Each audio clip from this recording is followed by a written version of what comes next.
Well, he had like he would get intermittently angry with me, but I just thought he was angry. I didn't realize it was actually abuse because in my childhood, my stepfather was a very angry, abusive, aggressive, raging person. So even though I knew I didn't want to be around that, that's kind of what I knew how to be around subconsciously, but consciously I knew I didn't want it. So I could set boundaries with people I didn't care about, but I didn't know how to set boundaries with people that I cared about, that I loved, that I was intimate with on emotionally intimate with, even with my brothers or my grown kids and stuff like that. So yeah, it skews everything. So you don't know what healthy is because your version of healthy is what you live through, right? Exactly. And so you've already lived through that. So you have a tolerance. Like I had a high tolerance for anger.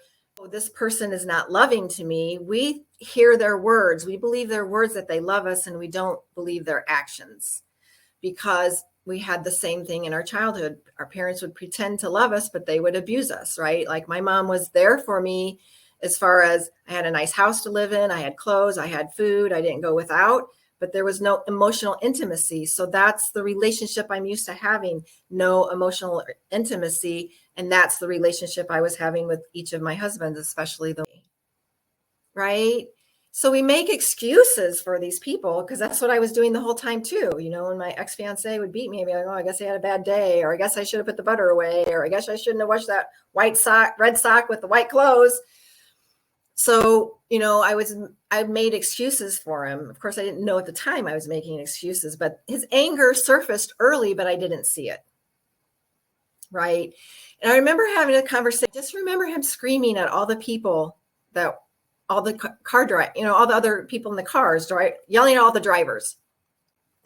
And I just looked at him. I'm like, why are you yelling at all the drivers? And then he started yelling at me. And that's when I was like, oh, I think he has an anger problem. I didn't even see it as abuse then either.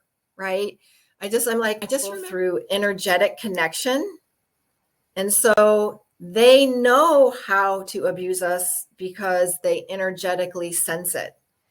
I can't tell you if I for sure told any one of them my whole story. I don't know that I did. I may have. At some point I probably did. I don't think I did in the beginning. I think my first husband probably just people through